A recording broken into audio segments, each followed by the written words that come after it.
All right, today we're doing a forensic analysis, a really deep dive into just one single profound verse from the Qur'an. We're looking at Surah Al-Aʿrāf, verse 8. And using a detailed scholarly source, we're going to unpack this idea of the mizan, the scale of judgment, to really get to the bottom of what it means for our actions to literally have weight. So let's get right into it. So here's our game plan. We'll start with a verse that kicks this all off. Then we'll ask a huge question. What exactly is this scale, the mizan? Is it a literal object or just a metaphor? From there, we'll get into a really fascinating debate. Are our deeds themselves weighed, or just the books they're written in? And, that leads to a pretty mind-bending concept. How can an action become a physical thing? We're going to look at the proofs for this from all across the Quran, and then finally, we'll tie it all together to see what this means for, well, salvation and loss. Okay, let's jump into section 1. We have to start by laying the groundwork, and that means looking very closely at the verse that is the absolute heart of this whole discussion. So here it is. And the weighing on that day is the truth. So those whose scales are heavy, it is they who are the successful. Now, right off the bat, you can see this isn't some kind of simple cosmic bookkeeping. It's way deeper. The connection is immediate and crystal clear. Heavy scales equals success. It's not about your bank account or your status in this life. It's about the weight of what you've done. So that just begs the question, doesn't it? What gives an action weight? And this is where it gets really, really interesting. The verse doesn't just say there's a weighing, an alwaz, and it says the weighing is al-haq, the truth. Our source text really hammers this point home. This isn't like weighing produce at a market. The act of weighing in this context is the physical manifestation of absolute truth and justice. So think of it less like a scale that measures grams and kilograms, and more like one that measures sincerity and tension, its alignment with reality itself. And this really is the absolute core of the source's argument. The weighing isn't a prelude to justice, it is justice. It's the moment where everything is laid bare with a perfect divine fairness that, honestly, is probably beyond our comprehension. To be weighed on that day is to be judged by truth itself. Okay, so if the weighing is a real event, what about the tool being used? This brings us to a huge theological fork in the road. What is the mizan? Are we talking about a literal physical scale, or is this all a powerful metaphor for something we can't quite picture? So we land on a question that scholars have really wrestled with for centuries. When the Quran talks about the mizan, the scale of judgment, what are we supposed to imagine? Are we talking about an actual object with pans and a beam? Or is it a symbol for a divine process that's just too vast for our minds to grasp in a physical way? So you've basically got two main camps here, and the source lays them out for us. The first, and this is the one the author really leans into, is the literal interpretation. They say, look, the text says a scale, so it's a real physical scale. Some narrations even describe it as having two pans, just like you'd imagine. The guiding principle here is simple. Take the text at its word unless it's impossible to do so. On the other side, you have the view that the mizan is a powerful metaphor for God's perfect justice. Our author, though, finds this view a bit weak, basically arguing that a real act of weighing kind of implies a real instrument to do the weighing. All right, so if we run with the idea of a real physical scale, it immediately opens up another, even more specific question. And that brings us to section 3, what exactly gets put on the scale? Now, let's get into this because it's a fascinating debate.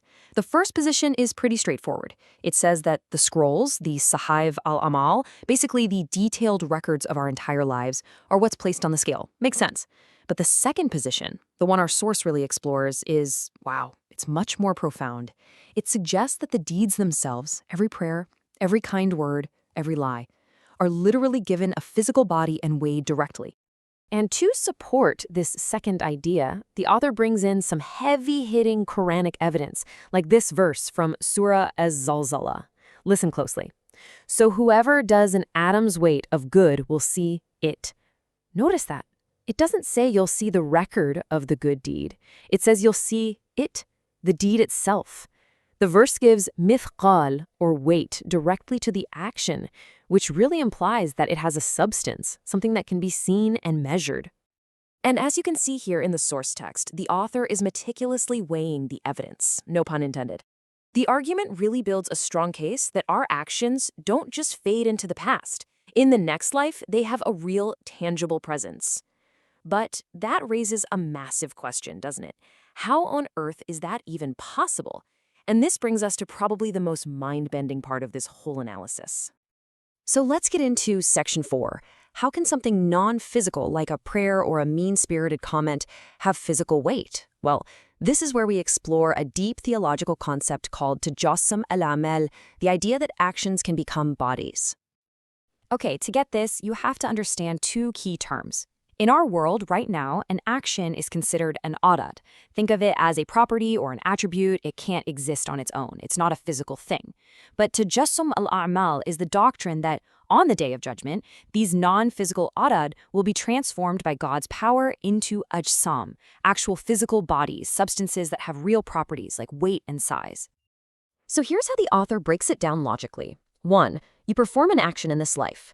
2. That action is a non-physical property. 3, and this is the key, on the Day of Judgment, the laws of physics as we know them are completely rewritten. 4, in that new reality, your action is given a physical form. And 5, it's this new physical thing that gets placed on the mizan. So the big question is, what's the proof that such a crazy transformation is even possible? Well, the author points to the ultimate proof right here in Surah Ibrahim. The Qur'an says that on that day, the very earth we stand on and the heavens above will be completely replaced and transformed. The argument is beautifully simple. If God has the power to change the fundamental nature of the entire universe, then changing a non-physical action into a physical object is, well within his power. And this is exactly how the source builds its case. It's a powerful reminder that we can't use the rules of our current reality to judge the events of the hereafter. The Day of Judgment operates on a completely different OS, a different set of physics, and the transformation of our actions is just one part of a total reboot of existence. According to the author, you really can't accept one without the other. Okay, moving on to Section 5. Now, a good argument isn't built on just one or two verses. Our author strengthens the case by weaving together a whole network of proofs from across the Qur'an, showing that this isn't just some isolated idea, but a consistent recurring theme. Take a look at this verse from Surah Al-Anbiya. It calls the scales al-mawazin al-qist, the scales of justice. This brings us right back to our very first point, doesn't it? It confirms that the weighing isn't just about measurement. It is the embodiment of perfect, incorruptible justice, where not a single soul will be wronged in any way whatsoever. And check out the wording here from Surah Al-Qari'ah. فَأَمَّا مَنْ ثَقُلَتْ مَوَازِينُهُ. Then as for one whose scales are heavy. This is a direct echo of our main verse in Al-Aʿrāf. The Qur'an keeps using this exact phrasing, heavy scales, to signify success and a pleasant life. That kind of repetition is a huge signal that we're dealing with a core, unified concept. And then, in Surah Al-Mu'minun, we see the terrifying other side of the coin, but those whose scales are light. The verse continues with a consequence that is just chilling. Those are the ones who have lost their very souls. This idea of loss, tied directly to how much your deeds weigh, is the final crucial piece of this entire puzzle. And that brings us to our final section, where all the mechanics of the scale meet their ultimate purpose. This is where we talk about the real stakes, the consequences of the weighing, connecting it all to salvation and damnation. Let's really focus on this phrase, khasiru anfusahum. This isn't just about being punished. The source really stresses that this means they have lost their selves, their very essence, their potential. It's a state of complete, self-inflicted spiritual bankruptcy. And the Qur'an links this ultimate tragedy to one single metric, having scales that come up light. But why? Why would a whole lifetime of actions be weightless? The verse in Al-Aʿrāf gives us the answer right away. Right after mentioning those with light scales, it tells us exactly why. فَمَنْ ثَقُلَتْ مَوَازِينُهُ فَأُولَٰئِكَ هُمُ الْمُفْلِحُونَ. Because they used to wrongfully reject our signs. And this is the whole point. According to the source, it's this act of dhulm, of injustice, and wrongful rejection towards God's truth that basically acts like a universal acid. It just dissolves the weight and value of any other good deeds they might have done. Their disbelief makes their actions hollow, giving them no substance on the scale of truth. And so let's just wrap up with this final thought to leave you with. If we follow the arguments that we've just walked through from the source text, that the scale is real, that our actions literally become things to be weighed against absolute truth, what does that really imply for us right now? It suggests that no choice is ever forgotten. No action ever just disappears into thin air.